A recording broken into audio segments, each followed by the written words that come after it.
So this is my dog, but I think I wanted to talk to you guys about today. There are a few different terms for what I'm going to talk to you about, and one of them is nonviolent communication. So, which another term would be boundaries, and another term would be, I don't know exactly how to describe it. It's like total accountability, because that's really what nonviolent communication is. I can't remember the guy's name that invented it. It's like, I don't know what his name is. I'll look it up and tell you guys later, but it's not a perfect science, and I think there's room for critique of it and other areas where it might not work or it might not be useful. But especially in an intimate relationship or a close friendship, the principles apply and they work really well. And it's deceptively simple, because basically it's taking 100% accountability for the way you feel in any moment, and then kind of just letting the chips fall where they are. You're not trying to manipulate the other person with your words. You're not trying to coerce them. You're not trying to. Basically, you're detaching from the outcome of what you want, but you're giving the other person a chance to understand you better. So this is kind of how it works. Let's say you have a hard interaction with your partner, your wife, or your girlfriend. And let's say you come into the house and you take your boots off and you get some mud on the entryway on the carpet, just, a little mud. She comes into the room and she looks at you and she says, "God damn it, you're such a fucking pig." Okay. Well, hopefully you don't have partners that do that to you, but let's say that happened. And it makes you feel really small, emasculated. It makes you angry. The first step of nonviolent communication is the ability to discern your own emotions. And that's kind of the critical piece to it, really. Because if you can't discern your own emotions, well, you're not going to be able to tell them to someone else. So they can have a chance to understand you and what goes on in your emotional field when you are interacting with them in certain ways. So, when you're a kid, or I don't know, it's actually something that I've seen developed. Like when now that my kids they go to therapy, which is, I'm fine with it. I'm glad that they have it. I don't know. Anyway, I'm not going to go into that. But they have this thing where it's like a wheel of emotion, and it's like the spectrum of emotions, from anger all the way down to sadness to anxiety, and then it's kind of like a color wheel. I'm guessing a lot of you have seen it, but basically it gives you all kinds of words to describe your emotional sense of being at the moment. And I've come to realize, I think, that at the bottom of almost any emotion or any negative emotion is sadness, and it's a very difficult emotion to express. It feels very vulnerable, and it feels very I don't necessarily recommend that men talk about how sad they are to their partners, unless it's in a really good nonviolent communication way. But basically the idea, this takes two people who are emotionally mature. If someone is living within their ego all the time, and one of the partners is seeing that, and there are other ways to communicate with somebody like that. This kind of communication it's kind of for yourself. It's like, I've cleaned up my side of the street, and I'm letting it go. Like, whatever this other person does with that information, that's up to them, So here's how it goes. So she calls you an asshole, and you take a minute to, first of all, calm down and figure out what you're feeling in that moment. So Well, I felt, again, it's tricky because you could say I was pissed, you disrespected me, you emasculated me, and anger is, of course, that's an emotion, but being disrespected isn't an emotion. An emotion is something that you feel inside of your body. Disrespect is a thing. You feel a certain way about being disrespected. It's not an emotion. Being emasculated is not an emotion. So more than likely you're going to feel anger. Fatigue is kind of is it an emotion? I don't know. It's just a sense of being. Sadness, anxiety. Those are the ones that I go to usually. Being scared, fearful. Those are the ones that I go to. You can have this whole wheel and discern it, little nuance here and a nuance there, but the bottom line is you're probably going to feel anger and you're probably going to feel sadness. And it really doesn't matter where that emotion came from. It can be good to discover why you feel that way. Maybe your mom did that to you and it's bringing back memories, and so you have some pain that you've just stored in your body over the years and you've never really dealt with. So that's bringing up those emotions for you. But really, in the moment, she came in, she yelled at you, she called you names, and you felt a certain way. And so the way you do it to express yourself is you say, hopefully maybe when you're not in the moment, in the feeling, because it's really hard to be discerning when you're actually feeling the thing. I mean, you can explore and tease out the emotion, but when you're angry, it's not a great time to express it most of the time. So you say something like 5 minutes later, you say, hey, when I came in the door just now and you you raised your voice at me, and here's another aspect of it, is yelling is something that can be argued, right? Well, I didn't yell at you. Okay, you raised your voice. If somebody is going to argue with you about raising their voice, well then you just say, okay, well, you said this. You don't want to argue. You don't want to get into an argument about the nuances of what happened. You just want to describe what happened in non-emotional terms. I came in, you raised your voice at me, you called me a slob or a pig or an asshole, and at first I was very angry, then I became sad, and then I became fearful of our future, because it's not the way I want to communicate with you, and I get scared that if we fall into this pattern that it's going to be a forever thing, something like that. So you're taking responsibility. I feel this way. This is what I'm scared about, and that's it. Basically, that's it. Describe the situation, describe what you felt, and let the chips fall where they may.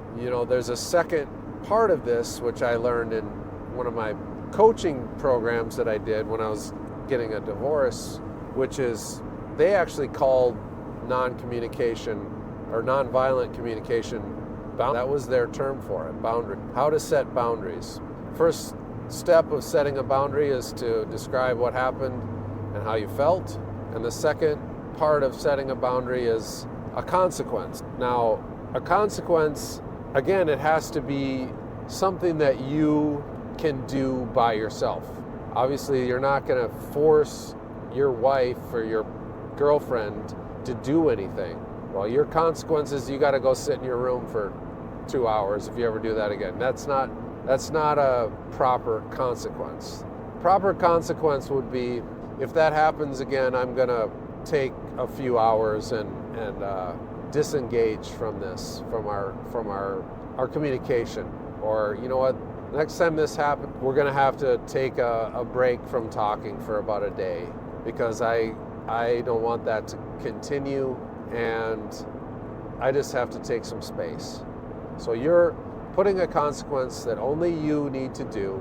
All she needs to do is really nothing, but you have to uphold that consequence and that boundary now that you've set it. That's a critical part about setting a boundary, is once you set the boundary, then you follow through, and you're not attached.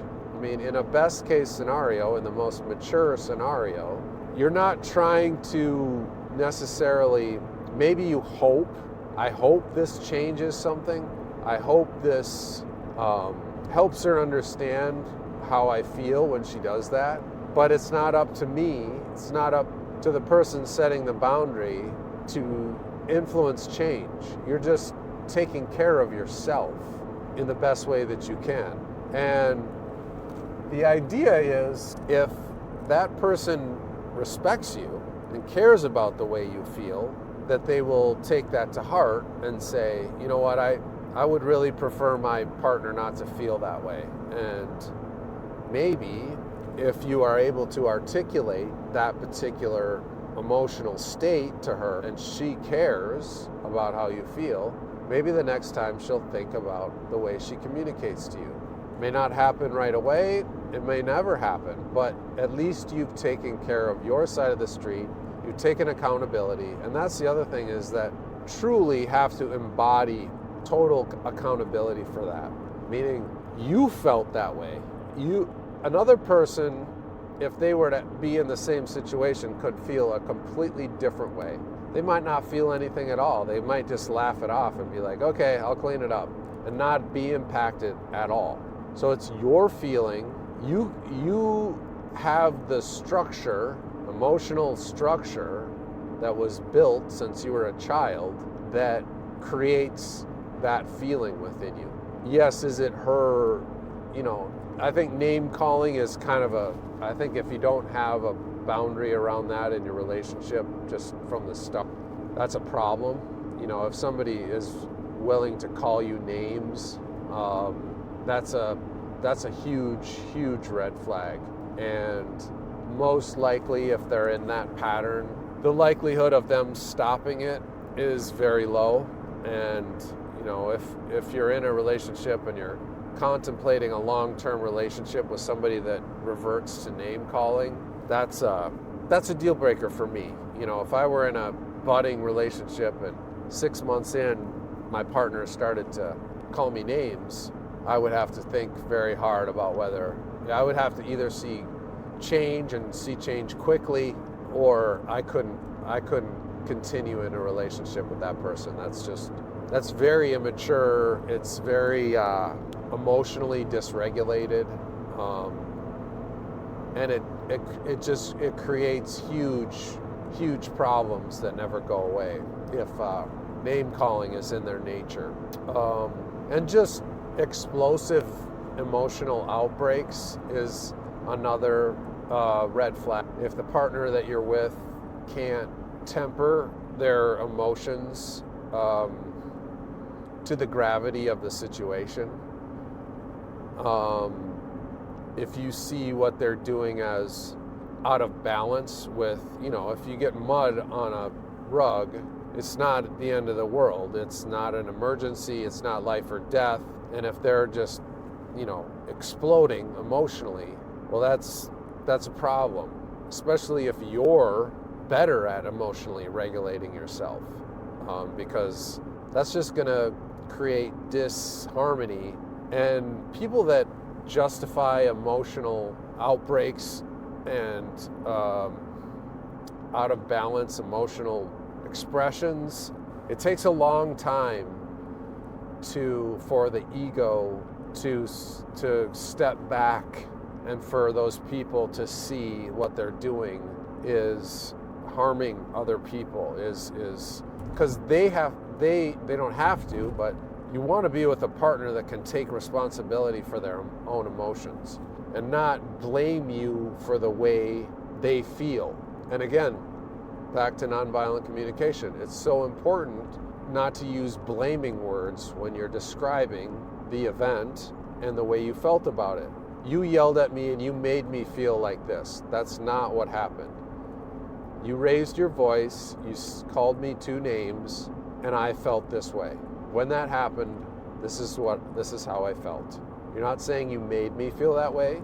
You're saying this is what I was experiencing in that moment. And you're basically saying, hey, if we're going to have a partnership and you don't respect the way I feel, or you don't honor the way I feel, and don't want to protect my equanimity, my balance, and my emotional regulation, if that's not part of your goal in this relationship, well, why are we in this relationship? Because that's why you want to be in a relationship, is you want to be in a relationship with somebody who has your emotional regulation and your ability to experience peace as one of the highest goals of the relationship. If they don't have any respect for that peace that you've created, that you're trying to create in a relationship, well, it means that they don't respect you, and they don't feel like that's important. It's also manipulation and coerciveness to try to make someone feel bad because of the way you felt. And as you move along in your ability to communicate nonviolently, you will have less and less of a desire to make someone feel that a certain way.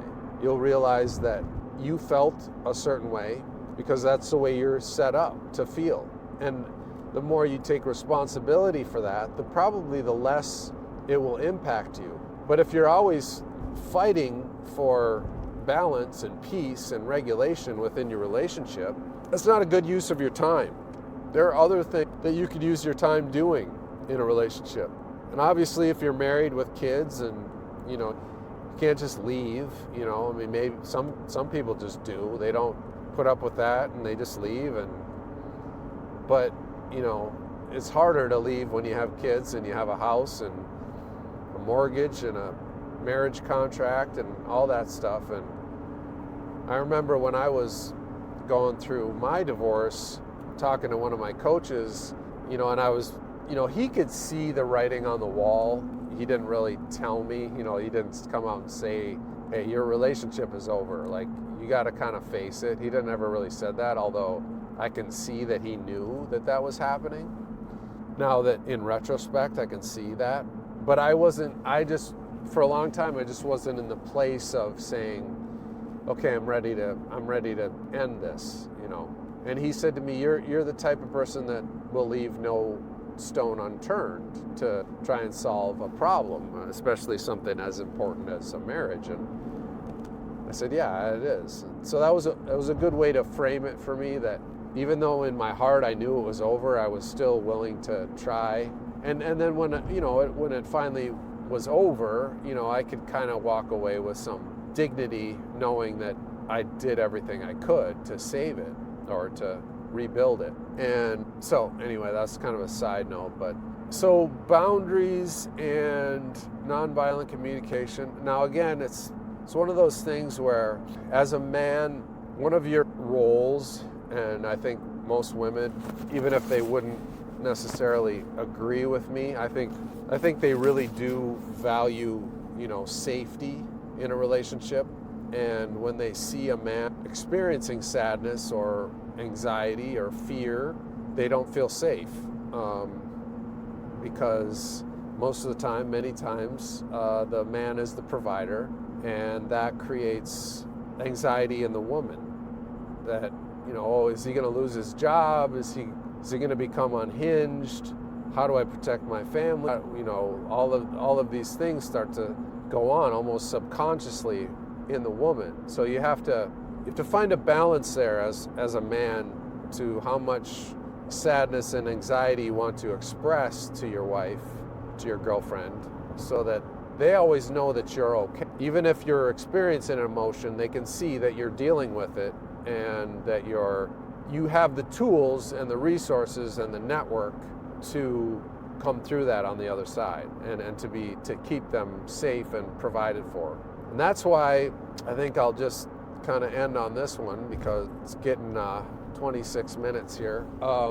As a man, we're told that we're not emotional, and we just kind of have to deal with it, and man up, put your big boy pants on, and keep going at it. While that's true, you do need a space to express that vulnerability. And I think a lot of men make the mistake of going to their partner for that space and that resource. And I'm going to tell you, unless you have a very, very mature woman as your partner, somebody who truly understands you on a deep, deep level, which can happen, it's rare, it can happen, and I hope you do have that, you need a group of men to express that vulnerability to. That's why I'm a big proponent of men's circles, of getting together with your man friends and having some friends that are really able to hear you and create space for you to express that, to listen and not try to fix everything. Maybe they can help you, with your nonviolent communication or your boundaries. That's great. But you need as a man, you need that place to go to, and it more than often should not be your partner or your wife, because it's not that you can't say to your wife, hey, I'm having some problems at work, they're having layoffs, and I'm just a little bit worried. But the more you do that and the more anxiety you show around her, the more unsafe she's going to feel. And you just don't want to perpetuate an unsafe feeling in your partner. So by having a network and a men's group and a place to go for that, she knows that you're dealing with it. You have the tools, you have the network, you have the resources to deal with whatever it is you're going through, and that creates safety in the relationship. So I hope that helps. That is an overview on all of that, and there are many more nuances to that I will probably go into later, but right now you can hear I'm kind of under the weather and I'm just kind of tapped out of talking. So as always, rock on.